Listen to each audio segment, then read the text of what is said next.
All right, welcome back to Rolling History. In this episode, we're going to rebuild the vacuum tank. Never been inside one of them before, so it ought to be interesting. Let's go take it apart.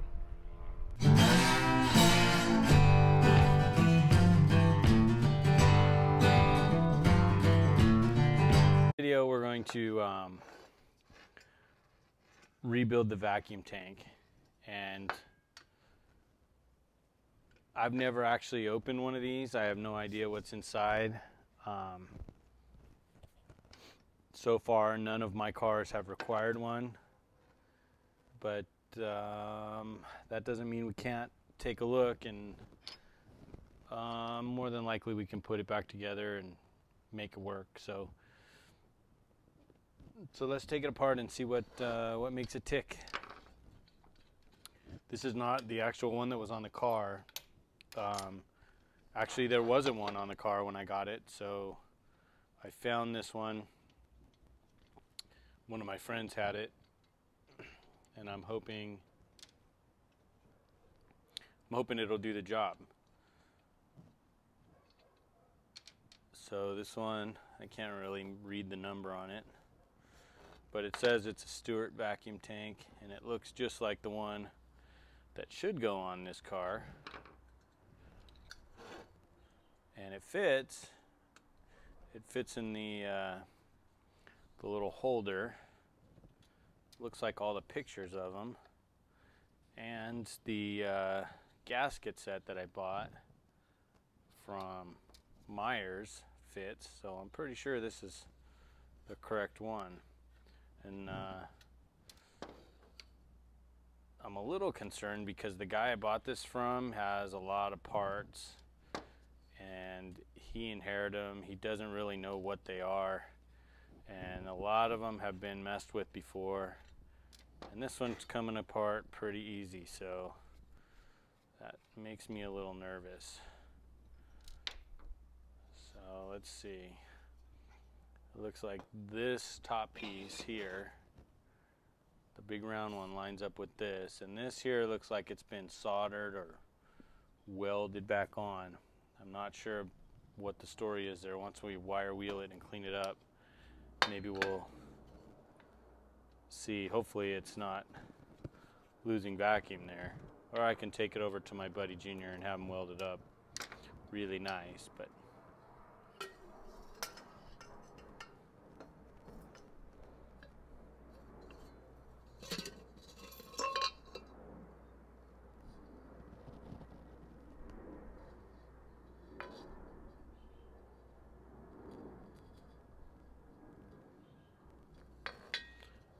it's a little dirty inside. It's got some crust in there from years and years of whatever. And this looks like a little filter or something down here.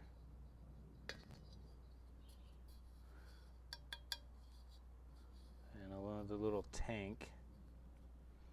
Looks like it has a needle and a seat in it. Obvious, this is a float.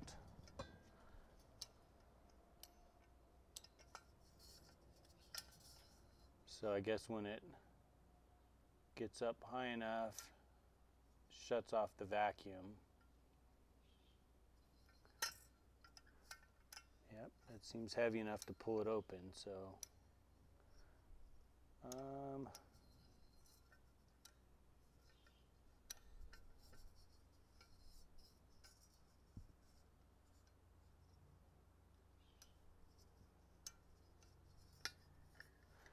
I think we'll just clean it up.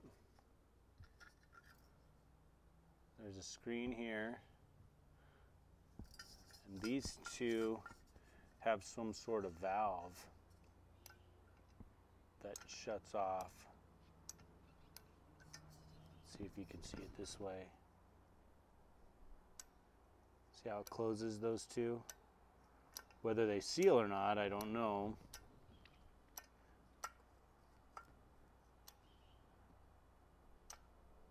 Actually, they may be opposite. It looks like this one, when it's down, it's closed, and this one is open, and maybe now this one is closed and this one is open.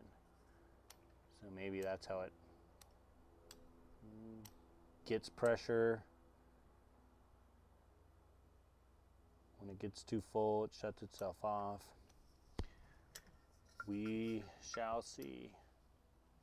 I guess if I knew where these lines went to, I don't know off the top of my head. I'm sure I could look them up or look at some pictures and see where they go to. I could probably figure out why one does what each one of these does.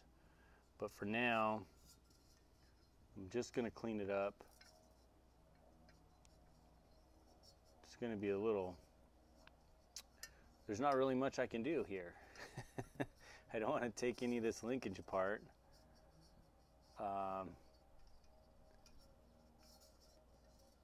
So I can clean up, you know, get a little wire brush and scrub and use some carb cleaner, and that's about all I can do in there.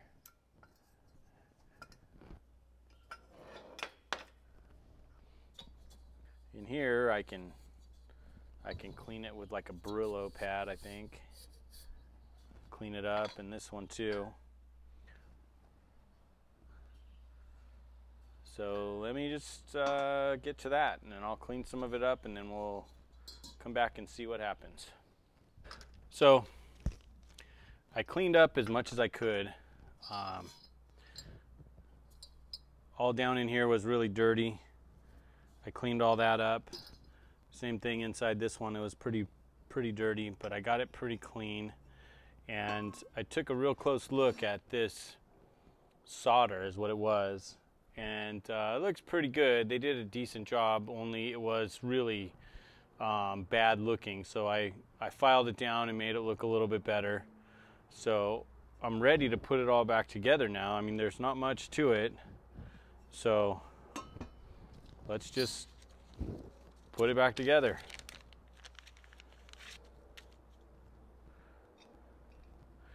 Also, when I took it apart, remember how I checked to see where this was in relation to the top, and it turns out there is a little pin here. So there's only one way it can go. You can't mess it up. So I'm pretty confident that that's the way that it goes.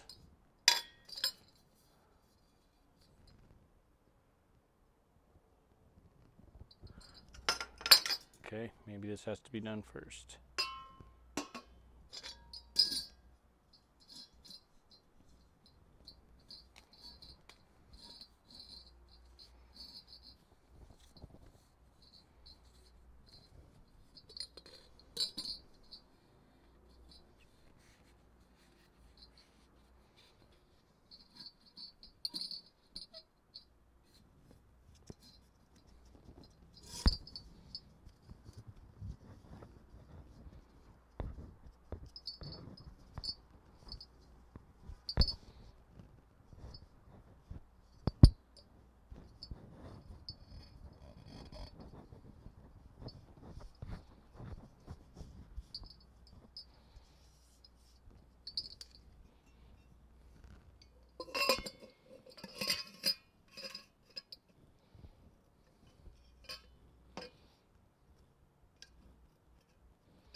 Gasket is just off a hair.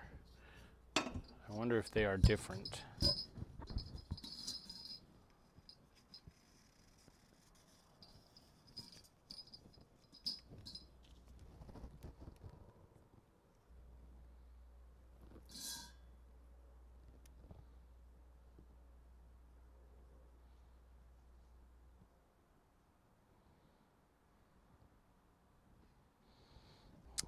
I don't think so, but we'll try it with this other one.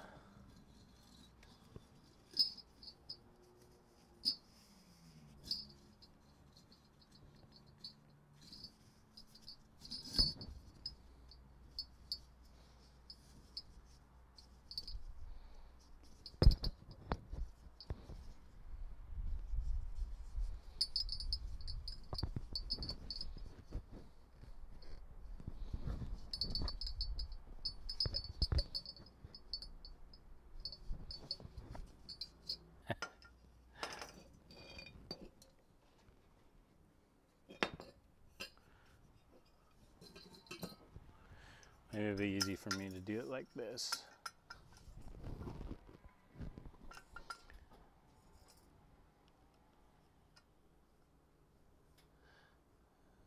It's just a hair big.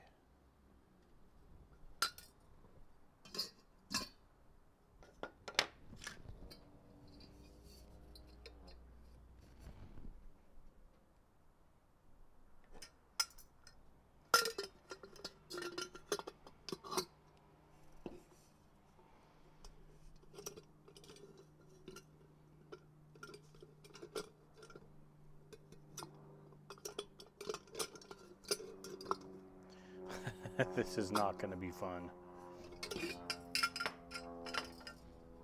Okay.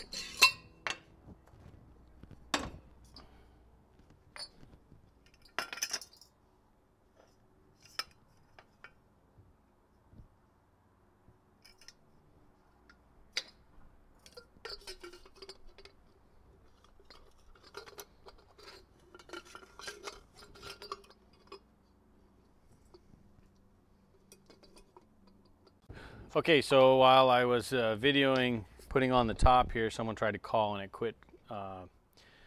quit recording. So I'll just go over a little bit. I don't want to take it apart again, but so basically I have this canister, a gasket, the inside canister, a gasket, and then the top.